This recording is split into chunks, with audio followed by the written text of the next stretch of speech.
Hello everyone, welcome to the video for Team Guroba's race at Anglesey in the Puma Cup, which happened, when was it? Back in July, I think. This race is a different one because I am joined by... Mark Chappell. Say again? Mark Chappell. Louder! It sounds like Eddie Jordan. Right, the format for this one was a bit different. We have 4 40-minute races over a 24-hour period, and the cumulative amount of laps and times that we set in those 4 races forms the result for the end of the race. So it's kind of 4 races in one, and everything is calculated at the end. So because this was taking place over 48 hours, no it was 24 hours, we pitched up in the paddock next to our friend the Mad Petal, Manoj Patel. There he is with Mark and myself getting ready for the race. It was a bit of a funny one this, because it was Mark's first race. First race that he had a chance of seeing the flag in anyway. So we'll get to that a little bit more in a moment.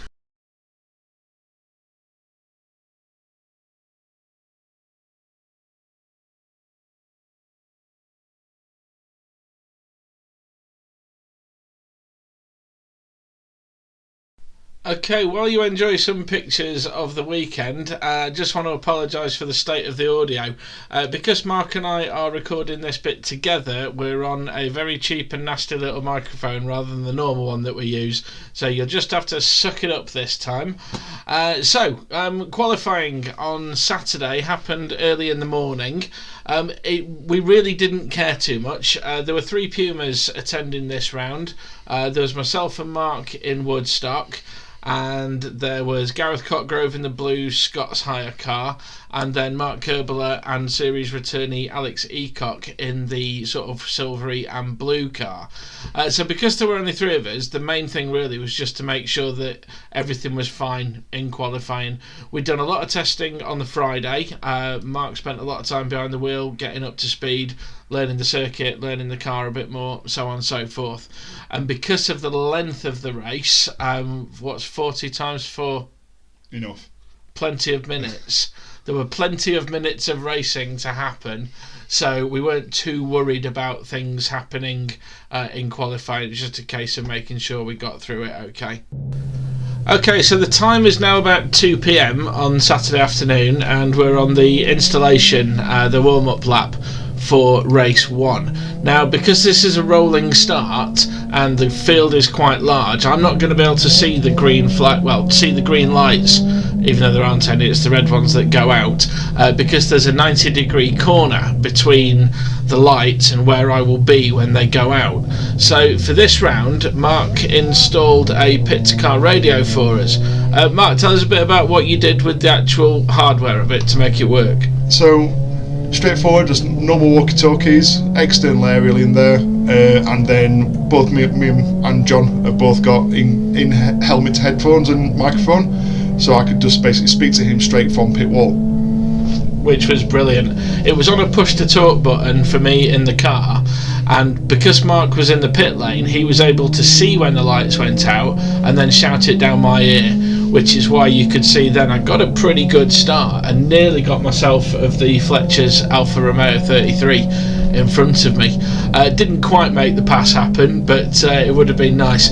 But having the pit-to-car radio has been a huge help, because firstly, communications are in real time, and secondly, the pit board that we hang out, it can be difficult to see sometimes, and it can actually be difficult to spot where it is on the pit wall, let alone read the thing.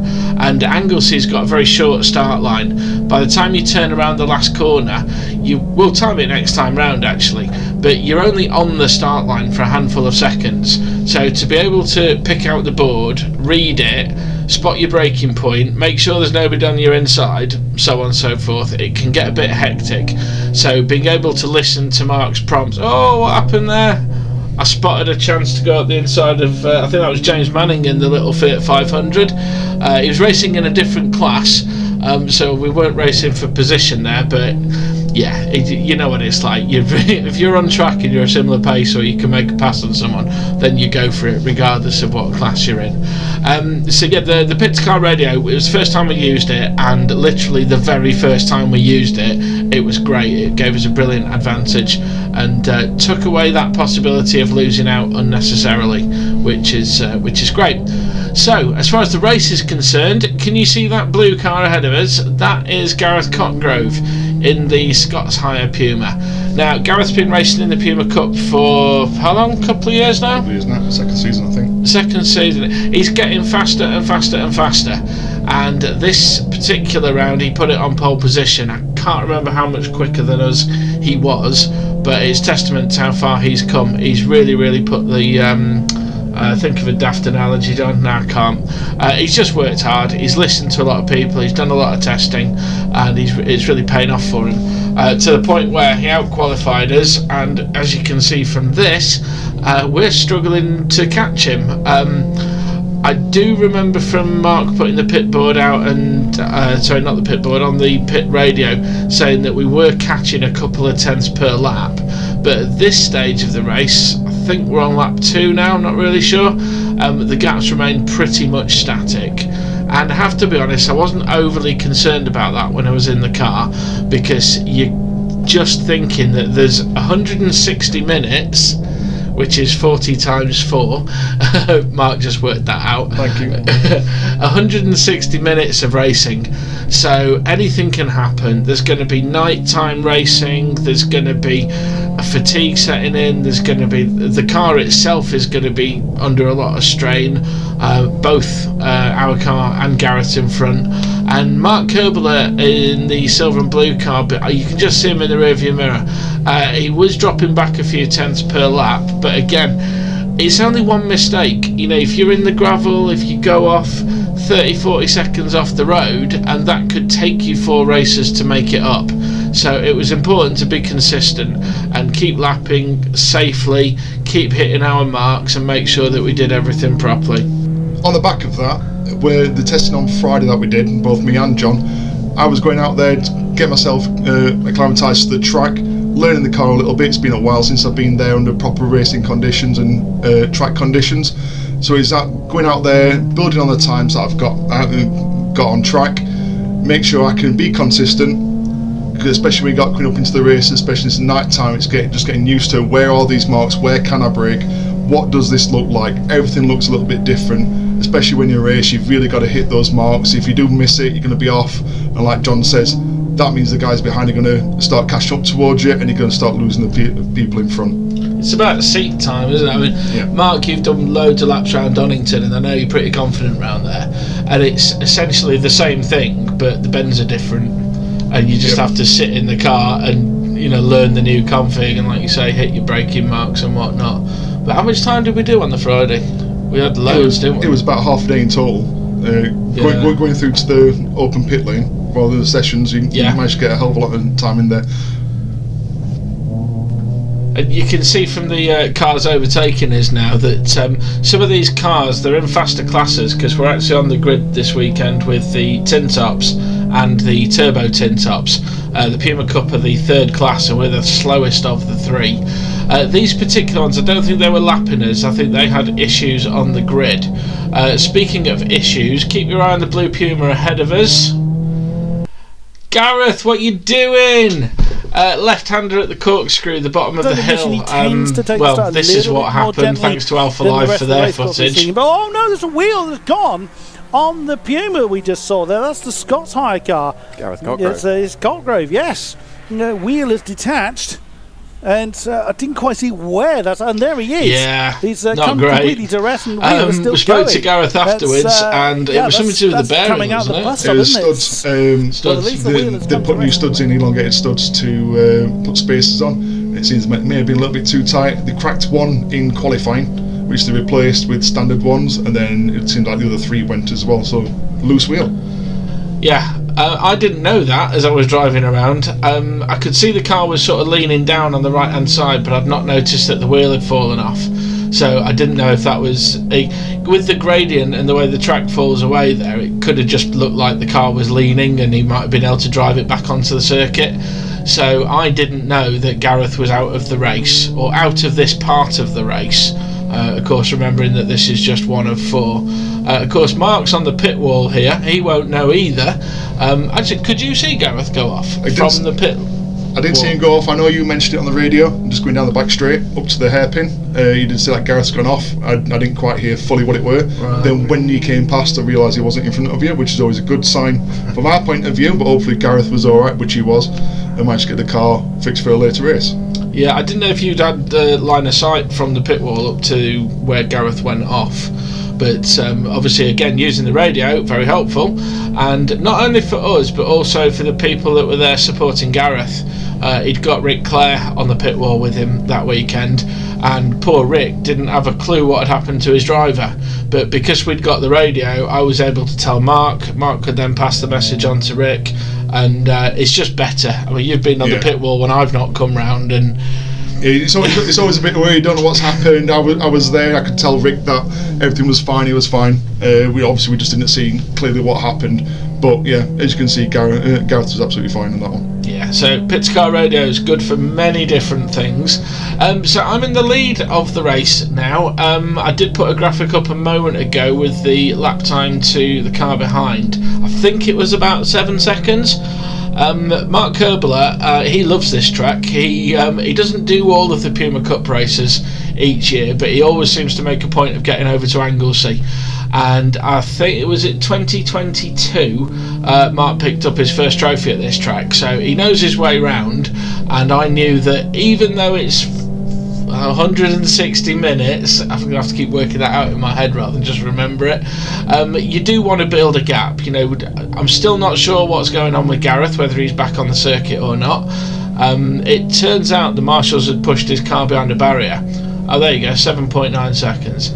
So I didn't know, I couldn't see Gareth's car. I didn't know that he was out of the race until probably around now. You've told me over the radio that Gareth's not come round, he's out or something like that. Anyway, so my plan now is just get my head down, be conscientious. Here we go, hit your braking points, make sure you turn in right, make sure you stamp on the throttle in the right place, don't buzz your rev limit, blah blah blah blah blah. It all sounds very boring and metronomic, but given this was the most endurance of all the endurance races I've ever entered, the aim really was just to go for absolutely boring. And that's I say unfortunately, brilliantly, that's exactly what the rest of my stint was. So we're going to fast forward to the next interesting bit. Oh no, we're not actually. We're going to have a quick chat with Mark, because we never get Mark's perspective from the pit wall. So this is a really good chance to find out. Mark, what do you do on the pit wall? What are you thinking about? What are you go on, what's it like? So this one was a little bit different for me. Normally when I'm on the pit wall, I can only talk to John via the pit board. Pit board's normally got position, time to the car in front if he's in second place or lower down, and the time to the car behind. I'm looking at the live timing, going through all the details on there. Lucky enough, this lap's quite long, so I've got quite a lot of time to actually change all the details. I also had Mike on the wall helping me as well, which did help out for this particular race. With this one, now I'm thinking about, I've already got my suit on, but I've got my helmet on, because I will be taking over in the second half of this race. I'm now thinking, right, okay, what do I need to do? I need to start thinking about getting a helmet on, especially if a safety car comes out at all or anything like that. Might need to jump into the car quicker. So when did you get fully suited? So you're ready to get in the car? It was probably about 10-12 minutes into the race with the race window, when the pit window opens. Yeah. So I start thinking about that, getting Mike start taking over from the radio. He knows what he's doing when he comes to the live timing, so he knows what to say to John. We keep it very short and sharp to say this is what it is. No long speeches on the radio. It only put John off, and right at the top end of the track, it just starts losing signal. So very short, concise. This is what it is, John. And normally it's only in line of sight when I can see you. Nice one. Well, as I said, this is the boring part now. I literally just did lap after lap all the way to the pit stop. So for the sake of everyone's sanity, we shall fast forward up until then.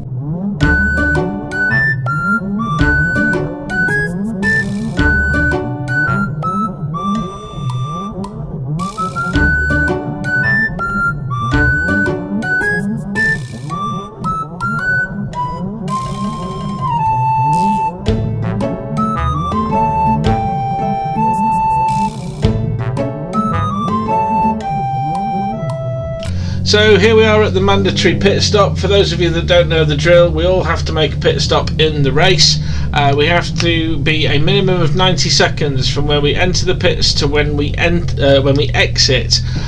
In this case, of course, we've got to do our driver change, and you can see me unbuckling, and Mark is about to jump in on the right hand side, and want to introduce you to our new mechanic, Mike, on the left. There he is. Look at Mike, look at his head and his armpit. That's great. Mike joined the crew because obviously with Mark being in the car as much as me this weekend, we wanted some extra help, and Mike knows exactly what he's talking about. How long has he been working on Ford engines for? Long enough, I think. Yeah, he knows his stuff. He even fixed the Speedo for us first thing in the morning, which was great.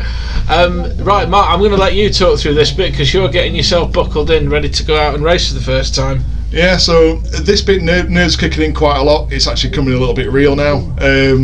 Like I said last time, didn't have a great finish to the race. Should we say? Actually, first time buckling in. Let's go.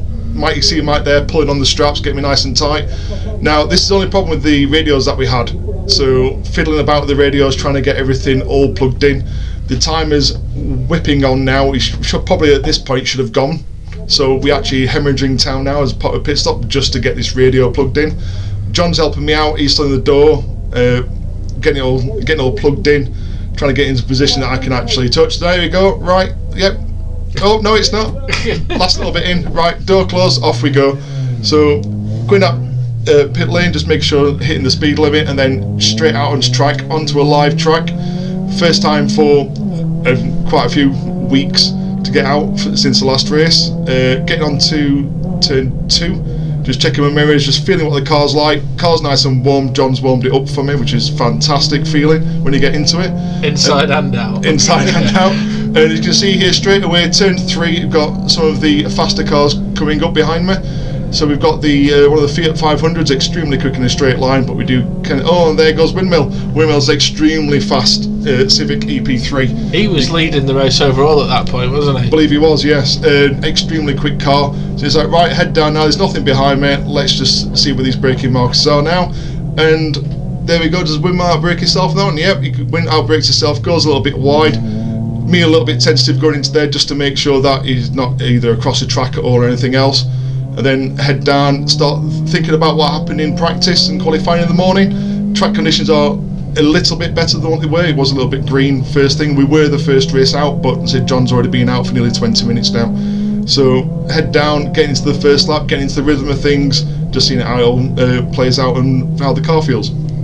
It was. I don't want to use the phrase baptism of fire as such, but as far as outlaps go, to be 2 corners in and then have a ridiculously quick Fiat in your mirror, move out the way of that, and then think, all right, he's gone, and then spot the actual race leader in your mirror, all on an outlap when you're trying to feel your way around. That must have been quite hectic. Yeah, it's one of these ones. I don't try to look in my mirrors or drive in my mirrors, should we say, because I need to be looking forward, I need to see what I'm doing, especially on these first couple of laps, which is almost like an installation lap for myself in here.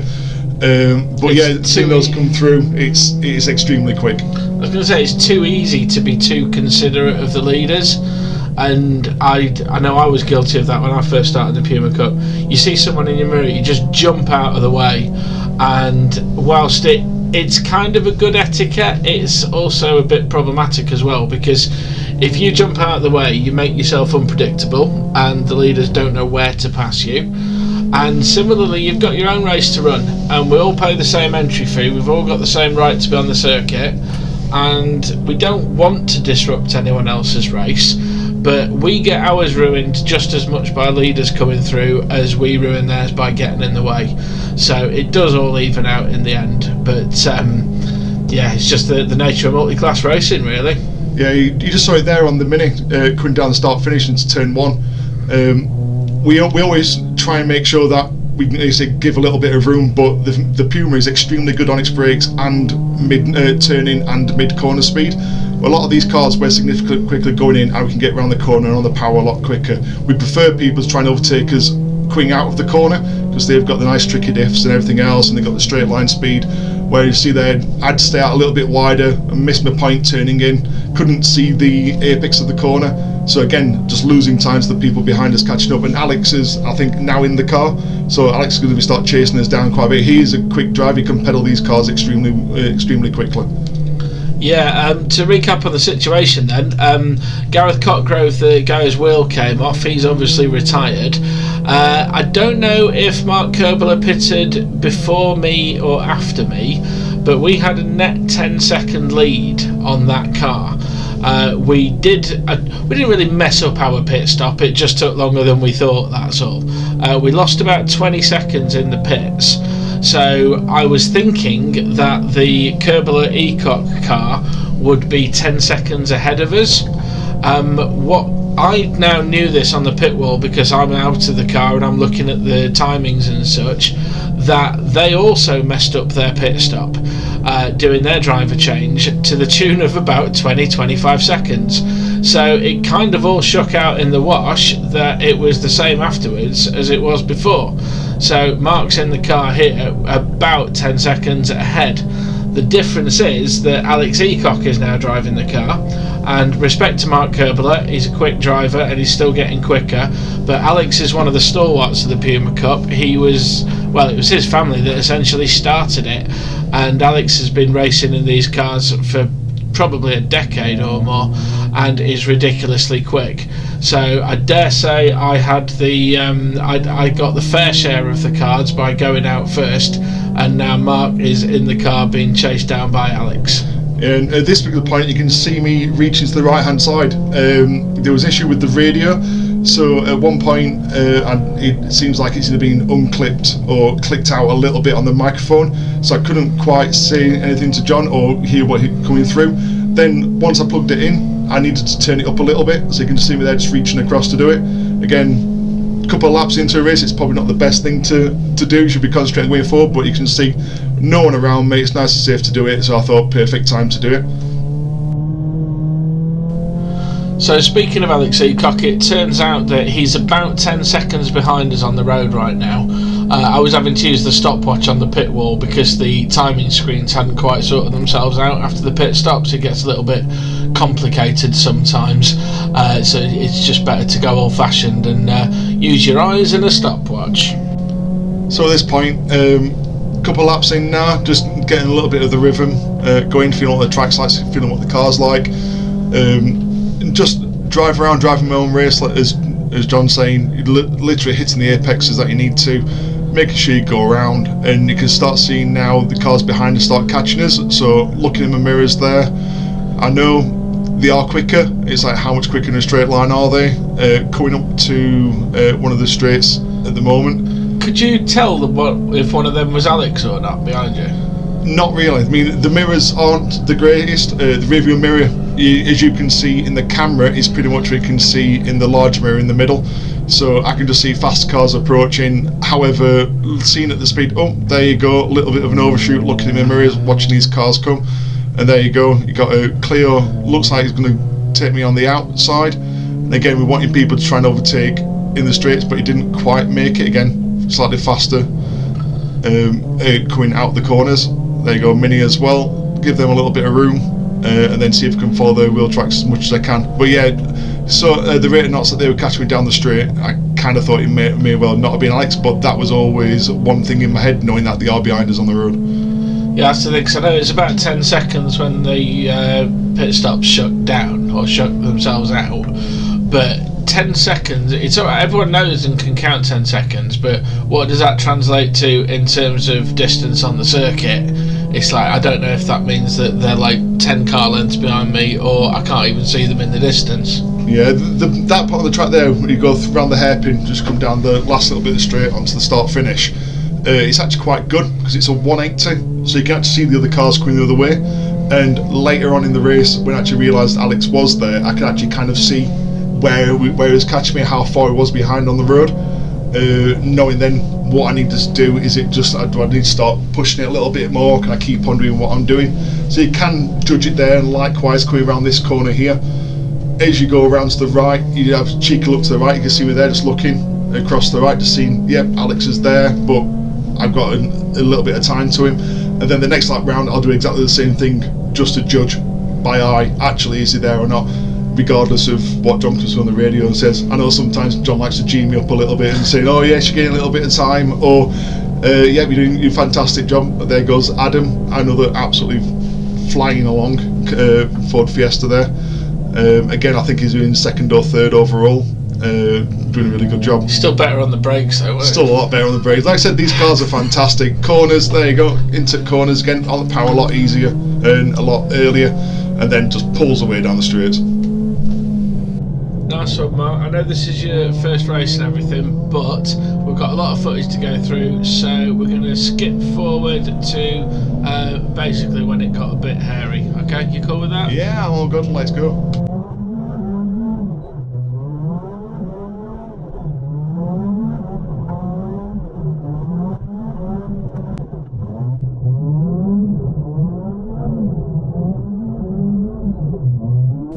Just dropping out of warp speed for a second to give the mad petal Manoj Patel, car number 112, the silver Civic, in the mirror there. It seems the cameras are on, so there he goes. Just to give him his little 5 seconds of fame, that's all. See you later, Manoj.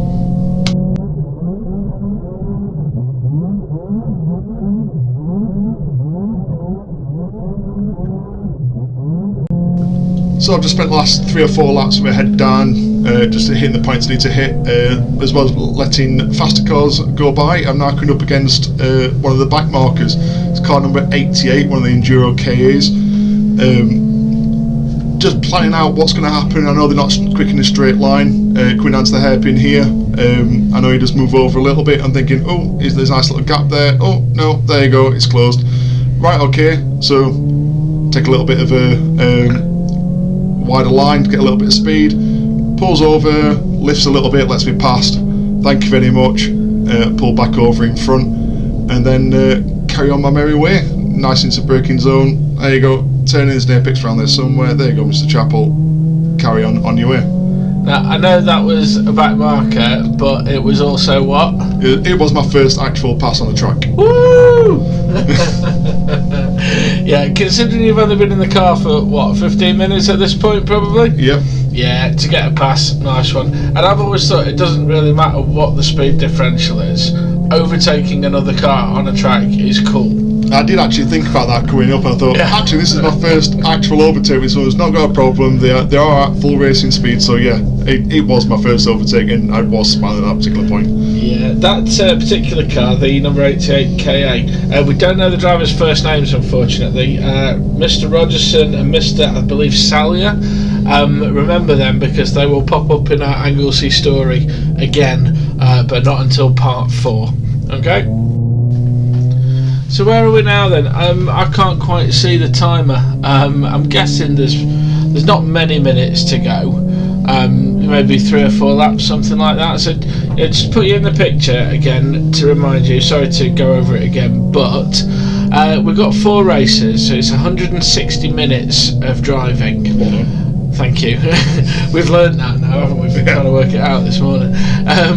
So we're coming up to 25% race distance, essentially. Now, I've been on the pit wall communicating to Mark, who's driving the gap to the Puma behind us. It's currently being driven by Alex Eacock, who we mentioned earlier is a very experienced Puma Cup driver. I'd say on average he was sort of between half a second and a second quicker than you. Yeah, I think so. But that would ebb and flow with the traffic. Yep. So when the traffic was coming to lap Alex, the gap would go out a bit. When it came to lap you, it'd squeeze up a bit. But you know, here's some more traffic coming up in the mirror now. Who's that? No, it's like Blair. Blair Roebuck in his... It's Civic, I can't remember the denomination of it. Black and yellow. Yeah, black and yellow. There you go. The Civic there, who's this? This is Papworth. Oh yeah, in the other Civic, the new one, yeah. The blue one. The blue one, yeah. Yeah, the Recycle Racing Civic, the one that Blair drove, the black and yellow one there. Pretty cool. Blair and Sean, both really nice guys, good friends. They race their Recycle Racing team as a relay. Now, Mark and I are sharing Woodstock, so you saw us do the swap over at the pit stop. Yeah. But another way to go racing with the CSCC is to do a car relay. So Sean would have gone out in the first half of the race, and he's got a heavily modified Peugeot 205 with, it's kind of the same livery, but is it pink, Sean's car? It's black and white, with a little bit of pink on it. Yeah. Black and white with a bit of pink, and then Blair's car kind of mirrors that, but more black and yellow. So yeah, Sean would drive the first half of the race, come into the pits, and they've still got to do the 90-second thing like we do, but of course Blair then does the second half of the race in his own car, which is pretty cool. When you came into the pits, they're actually just in front of us, so you can actually see that. If you go back in the video once you've watched it, you can actually see that they are there. One's already in, the other one's waiting to go. Yeah, it's a good way to go racing, because obviously Mark and I are sharing the car now, but you know, there's always that thing about when you're driving someone else's car. Yeah. So you can get rid of that stigma, but you can maintain the splitting all the costs down the middle by sharing a car. Yeah, that and things like you're not overworking the car for 4 lots of 40 minutes as well. So you're sharing it out, so it's like doing 2 races in a day. Yeah, less wear and tear on the car. I suppose the only thing you have to worry about is logistics, like to and from the track and such like. But yeah, it's a good way to go racing. When we've got Elmo sorted, then maybe we'll do that as well. Who's this coming up then? What we got here? This is another Civic. Extremely quick in a straight line, but we are a lot better on the brakes and corners. This is something that I was a little bit worried about, simply because I could see how much they'd pull away in a straight line. And you can see I do catch up in the corner, mid-corner. Yep, there we go. And then it just starts pulling away from me. Yeah. Now, I felt for you here because I've been in this situation before. You know, you're getting chased down from the car behind, and that's a competitive position. I think Alex was about 5 seconds behind you at this point. Yeah. But you've got a leader coming up, and you've got a slow car in front, but you're mindful of your own race. What do you do? Exactly. So keeping on the lines, as John was saying, keep nice and predictable, but also try and not lose the time that you could lose to these cars coming past. So it's a Fiat 500 coming past there. Yep. Couldn't turn in as early as I wanted to, so I had to let him go. I thought, yeah, I'll follow him through onto that Civic, but no, down the inside. So right, okay, late on the brakes. Thought, right, get straight up behind him, accelerate. Straight line pulls over to come and let me pass, and then they've just got the pace down the straights. So coming down here, there goes Lisa and Toby, and they're absolutely rapid Ford Fiesta. Such a quick car, and then I think, oh, there's a little bit of a gap there. Closes that gap onto me, or leaves a little bit of room, not enough. And then this is the part now I can actually see where Alex is actually catching me from behind. We have actually got another little Ford Fiesta coming up as well, and not knowing where I'm in the race, and then seeing Alex behind this little Fiesta, I do have to cut across. Fortunately, I'm going to take that line, and then actually this is where the finish of the races go over the checker flag. So it timed it quite well, really, in the end, didn't it? I remember being on the pit wall for that, thinking that one more lap could have been a bit make or break, because you've got the blue Civic that you were quicker than, but so you want to effect an overtake without losing any time. You've got the little Fiesta, was it there, coming through, which you're sort of obliged to get out of the way of. But look in the rearview mirror, there's Alex. He crossed the line. I forget the actual time, but it was around 3.2 seconds. I think something like 3.5 seconds, something like that. After 40 minutes of hard racing, the two positions were separated by 3 seconds, and that translates on the road to maybe 50. I don't know how many yards is that. Not a lot. Don't know. Someone do the maths for us and let us know. So that's it. End of my first race. Actually getting to the checker flag. A bit of a cool down now. I can see Alex next to me. I couldn't actually think of anything at this moment in time. I think a lot of it was still, I'm on track. I just need to make sure I don't hit anyone and bring the car in nice and cooled down. Waving to the marshals there, thanking them for them being there. But yeah, it's just one of those surreal feelings of, I finished. I've actually managed to finish a race. Compared to what happened last time, as you said before, we'll not go back there again. And just going around, there's got a couple of friends around track, so trying to spot those guys, just giving a shout out, a bit of a wave to them, flashing the lights, and just trying to take this little bit in. Nothing really kind of hit me, I think, because I'm still on track. We've still got another 3 races to go after this one, so it's not the end of the race, end of the first part of the race, but not the end of the race overall. That's the thing, you know. I remember my first race at Silverstone 4 or 5 years ago, and you get to the cool down lap and your brain just doesn't really know what to do. And I do remember on that one at Silverstone, I was just glad that I'd got to the finish, even though we weren't competitive. Yeah. But I think your first race experience here was a lot more, not sure what the word, hectic's the wrong word, but busy. Yeah, you know, years ago my aim was just to get to the checker. Yeah. And I know that was your plan today, but you've had to deal with the pit stop, you've had to deal with the fact that you're leading a race and the pressure that comes with, the fact that we're finished but we're only a quarter of the way through. You know, there's a lot more going on than there was when I went through the same thing. Yeah. And coming into Park Ferme here, it's always the worry of, oh, what's going to happen here? Are we going to start going to get pulled over for something? What's going to happen? Still behind that pesky Civic, which is just in front of us, and you can see they're just on the fence line. We've got John and Mike. Give me a little bit of a thumbs up there. There you go. So I look like I'm wearing a red tie there. I swear I'm not. I think you need to get one for your suit next time. I don't get that dressed up when I go racing, I promise. And I think at this bit is really the point of now. It's kind of coming to like that. Yep, I finished in first place in one of the races. A little bit of a blip of the throttle there to get people in, and then pull it into the absolutely awesome setup that we've got here with the awning, nice and bright and yellow to match Woodstock. Can I stop you there? Go on.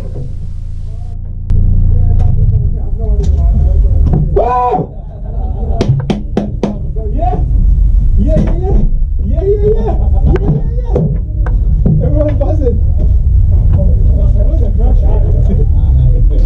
You know, I'm so glad we got that little bit on camera, that little bit of release, because it's funny, isn't it? You did like 2.5-3 minutes of installation lap, another minute back to the gazebo, and then it's engine off, deep breath, did it.